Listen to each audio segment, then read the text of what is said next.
Hey guys, welcome back to The Process. Today I want to talk about the school system.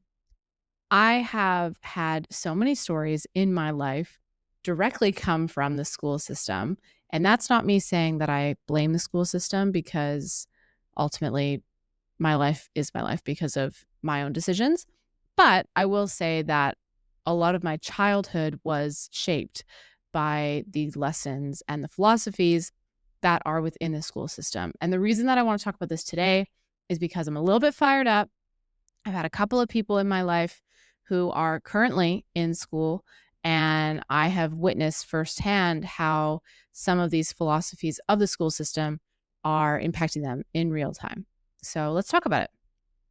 As you would know if you've listened to previous episodes, I was someone who was seen as the smart girl in school. I did really well, and I understood what I needed to do in order to fit within the box of academic achievement, if you will. I could write the essays, I could answer the questions, I could do all the things that, from a teacher's perspective, fit for what they were looking for. And this was not always because I knew what I was doing, more so because I got really good at memorizing a lot. I did a heck of a lot of memorization throughout school, especially in high school. And the reason that I know that is because I would memorize everything. And then as soon as the assessment was over, I basically forgot all of it. So I obviously didn't actually learn it or internalize it, but I was able to work the system essentially to be able to do well in school. But it also left me with this crippling fear of getting it wrong, of doing anything that was outside the expected box of school. Every teacher has their own perspectives. Every teacher has their own way of approaching the curriculum. And whether they realize it or not, that feeds into the student's experience. And so when you think about having 12, well, more than 12, but at least 12 teachers, like one for each year, you're going to get all of these different perspectives. And this can be a great thing, but then all of those teachers have to abide by the rules and the structure of the school system, which is you have your assignments, then you have tests, and then you have report cards. And the report cards are based on how well the student stuck to whatever the rubric was. And the way that I now interpret that is that there is essentially a right way to do things and a wrong way to do things. As in, you're either going to follow the rubric and get the right answer, or you're not going to. And then you're going to get marked down, or you're going to fail. And then, of course, if you fail, that means that you don't get the credits for that class, or you have to retake it, or whatever. But the way that it's set up, I learned from a very young age that I needed to get it right. I needed to get it right the first time as well, because most tests or assignments, you don't get a redo. You hand it in, you get a mark, and that's it. You know, you've shown your level of understanding at the time of doing the test or the assignment, and then you move on. You don't actually come back to it most of the time and get a chance to do it over and do the exact same thing again, because they've got to move on. They've got to go to the next part of the curriculum, which makes sense. There's lots of things that they need to teach. That's fine. But if we think about this core belief for me of this fear of failing, you can see how that structure can really amplify that fear, because you only have one chance. You've got one opportunity to get it right. And if you don't, what does that say about you?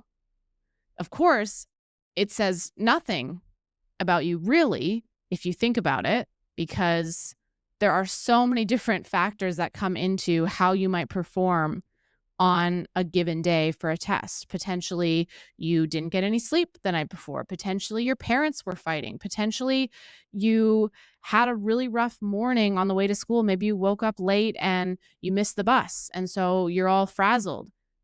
All of those things are going to impact the way that you show up on the test, but they don't necessarily reflect your actual understanding of the content. But you only get one chance. And so it makes a lot of sense to me that I developed this fear. It makes so much sense to me. There was so much pressure to get it right. I did all this studying, I did all this learning, I'm memorizing, as I mentioned, all of it being squished into this one 30-minute, 60-minute, maybe 90-minute moment of going, do you know this or do you not know this? And if you contrast that with what happens in the real world, where a lot of times if you were to learn something new, say you were learning how to rock climb, and I'm giving that example because my husband has just built a rock climbing gym in our garage, so we're out there all the time. But if you made a route for the first time and you tried to do that route, or maybe you studied it and you watched some people online with how they do it, and you're like, okay, how do I position these and get them all out, and then I'm going to do the route, and that's going to be my first go. It's only going to be your first time. It's not going to be your only time, right? Like, you can do that route as many times as you want to. You can make little adjustments. You can do it and then go, well, that didn't work.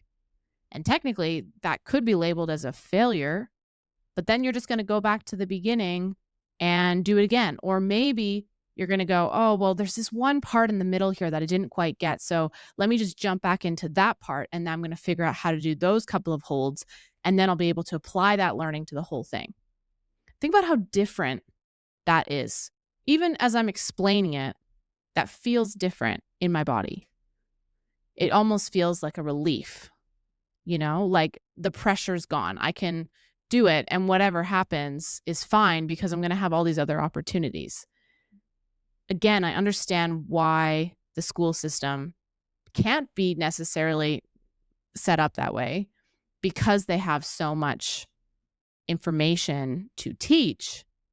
But imagine if students were able to study, learn, collaborate, try, fail, and then do it all again.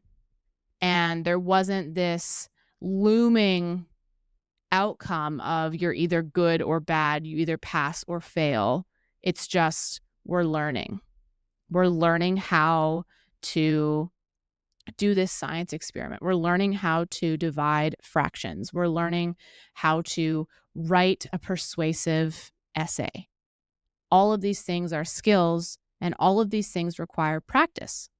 But when we put so much pressure on someone to deliver their absolute best result in one opportunity, I know for me, in any realm outside of school, that would make me feel so stressed. Whereas if I know that I can get up on that climbing wall and I can do it 20 times, and by the 20th time, I'm going to be 10 times better than when I started, that's pretty empowering to me. And that's a totally different lens. But we spend so much of our time as kids in school where it's not set up that way. And I witnessed this a couple of times this week with different kids. And honestly, it was pretty heartbreaking because, for one, it reminded me of my own experience as a child. But then, two, it got me thinking about the long-standing impact of these stories for these kids. From a very young age, they are conditioned to believe that their worth or their intelligence is linked to how they can perform on a test. And the other annoying thing about that is that some people, a lot of people, don't do well in test situations. I know people that are like, can learn everything in their uni content, And then they get to the test and they're so stressed because the structure of a test is like there's the time constraints. They're going to ask questions in a super vague and obscure way. They're going to ask you things that you've never even learned before. And so, of course, that puts an immense amount of pressure and stress on the person. So then they don't end up performing as well as they wanted to or were capable of. Then they feel like crap about themselves and think that they're less intelligent when in reality, they knew everything. And if they were given an opportunity that didn't have all of those bits of pressure, they probably would be able to demonstrate their learning in a very different and effective way. But that's not how it works. And that's why I feel so frustrated by it, because I just think it's really detrimental, extremely detrimental to everyone that goes through the school system. But I'm thinking especially of the people that are in it right now, the children that are going through it right now, where it's just being drummed into them over and over and over. You're either going to get it right or you're going to get it wrong. And you better get it right on your first try. So don't even think about going outside the box or taking a risk or trying something new. Because if you do that, there's probably an even bigger chance that you're going to fail, which then means you're dumb or you're not capable or you're not cut out for this. You're not smart. All of these things just because of the structure of the system. I think it's so incredibly flawed. I think it is such a disservice to our children to have them stuck in a system that was developed 200 years ago that does not service the world that we live in right now, and that does not help our young people learn how to think for themselves, learn how to trust themselves, learn how to make a mistake and to celebrate the mistake. I mean, that's unheard of.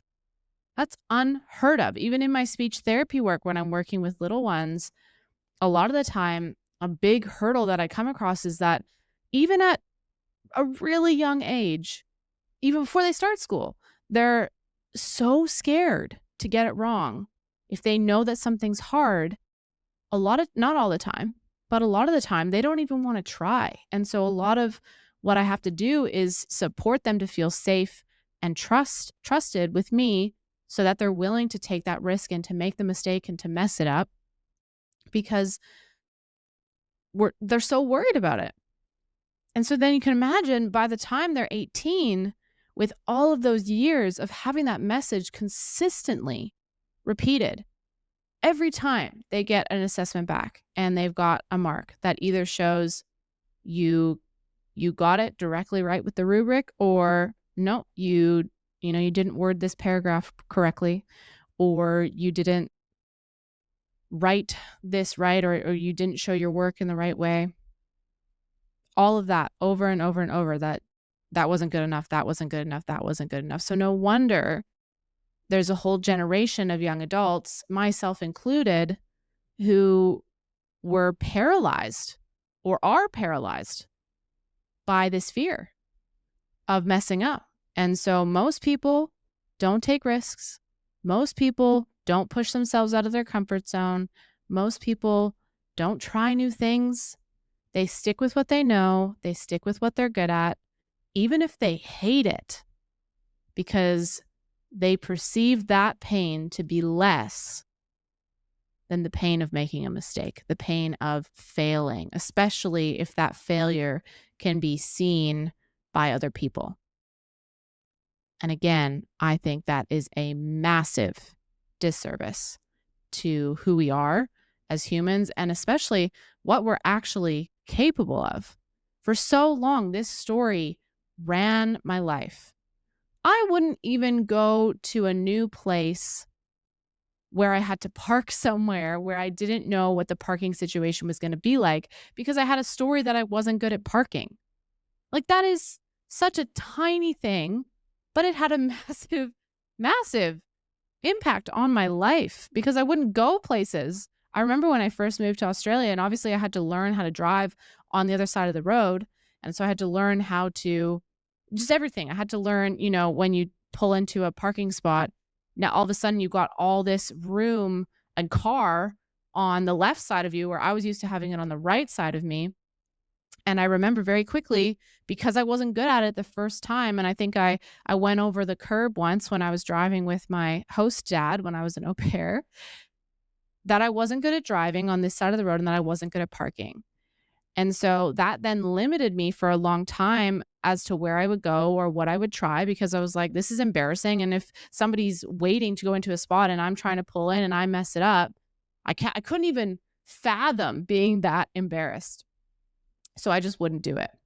And that's a tiny example, but this story ran my life.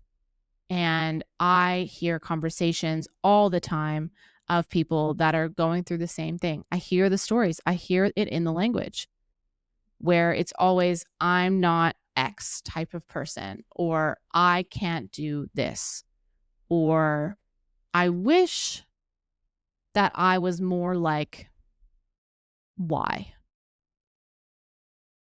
It is, I think, largely due to the fact that we were brought through a school system that really did not support us to take those risks and did not support us to learn that failure is not only crucial in the process of learning, but it's actually a really important milestone. It's not just a maybe there's a chance you might fail. You absolutely have to. You have to fail in order to be successful. You can't just go from 0 to 100 in everything that you try. It's not possible, because between 0 and 100 is a whole bunch of tiny failures, if you can see it that way.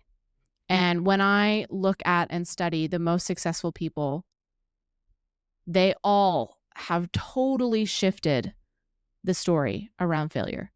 They see it as, how fast can I get these failures? If I need to do 100 failures, how fast can I get them in so that I can get to the success on the other side? Whereas in the school system, like I said, you've got only one chance. So if you've only got one chance, you have to make it count. So you can do all this prep and all this studying and all of this stress to then come into this one opportunity, and maybe it'll work out and you'll pass. Or maybe it won't work out, either because maybe you didn't know the content as well as you thought, which is still important data, by the way, or there was some sort of external influence that happened where you weren't able to show up as the best version of yourself. And instead of getting another opportunity, your learning is just like a snapshot in that moment, captured forever, and then directly tied back to who you are and how you see yourself as a person. So then a lot of times people end up going one of two ways, right? Where they go, okay, well, I'm a smart person, and that was my path, where I understand school and I can do well in school, and I'm really smart. Or that wasn't you, because the school system is only really set up or structured in a way that works for about 20%. I think that's the statistic. 20% of brains learn well from the way that school is structured. But if you're one of the other people, which is the majority, by the way, you do the assessment or the test and it doesn't go as you thought it would, or maybe you knew it wasn't going to go well. And then you're labeled as, okay, that's a bad mark. You're at the bottom of the class. You need help. You're not smart enough. You're not cut out for this. And then those people tend to go, well, okay, well, I'm not smart, so I'm just not going to try. And this makes me so frustrated. I've been talking about this for so long, but this specific thing makes me so frustrated because I see for myself how my academic knowledge served me really well in the classroom. But there are so many skills outside of the classroom that I either am still not very good at yet, or I was not good at all when I got out of school. Like a lot of life skills I did not have. There's still a lot of things like common sense wise where I feel like I am lacking compared to other people. And I'm noticing even as I'm saying that, I'm comparing myself to other people, which is not great, but I'm just being real with where I'm at. And I look at other people that potentially have labeled themselves as not smart because they didn't fit in with the academic side of things. But then in other areas, they are incredibly knowledgeable. The things that they can do with their hands, or maybe the things that they understand when it comes to nature or animals or machinery or art. So many different realms of knowledge and learning that exist outside of this tiny little fraction, which is academia. But for some reason, academia is like put way up here and all of these other skills are down here. And so if you aren't in that minority that really understands and your brain works in the way that information is presented in school, then that can become very much tied to your sense of self and your identity as, well, I'm not like them, so I'm not smart. And that really frustrates me a lot. I think it is just horrible, honestly. It scares me, especially now that I'm a parent. It really scares me to think about my own children being in that school system and being exposed to that kind of language, to those kinds of beliefs, to that kind of conditioning. And I'm not 100% sold on homeschooling. We don't know exactly what we're going to end up doing, but it's definitely something that's been, we've been talking about it for years, if I'm being completely honest. I don't know exactly what that's going to look like. But when I think about the harm that can be done in those years at school, it really scares me.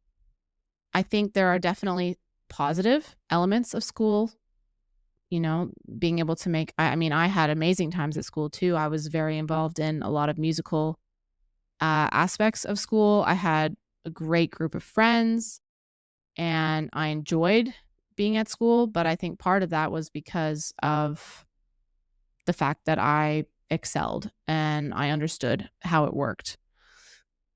But there was also a lot of negatives that came with that. But anyway, to me, it's not set up for us to succeed. It's not set up for students to go through, and by the time they graduate, they are master learners and master failures. I know that's not a word, but they're really good at failing. They're really good at seeing it for what it is, which is an opportunity to learn and to grow. And they're able to then apply that in the real world where there are so many more opportunities and we're not limited to the right and wrong of assessments, where there are a myriad of ways that you can solve any problem that you come up against.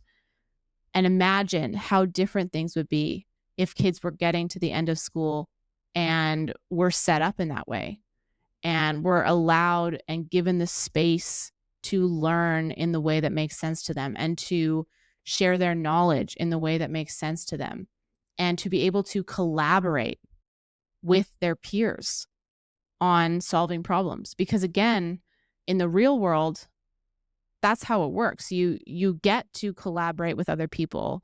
And I think, again, the most successful people have really figured this out. And I think I maybe talked about this in a previous episode of the concept of who, not how, where if you need to solve a problem, instead of going, how am I going to solve this problem? And thinking that you need to reinvent the wheel and figure it all out yourself. Instead of that, you can go, who do I know? Or who could I contact who has already solved this problem? Who could I collaborate with so that I can learn from their mistakes and I can collapse time for myself so that I can get to my goals faster?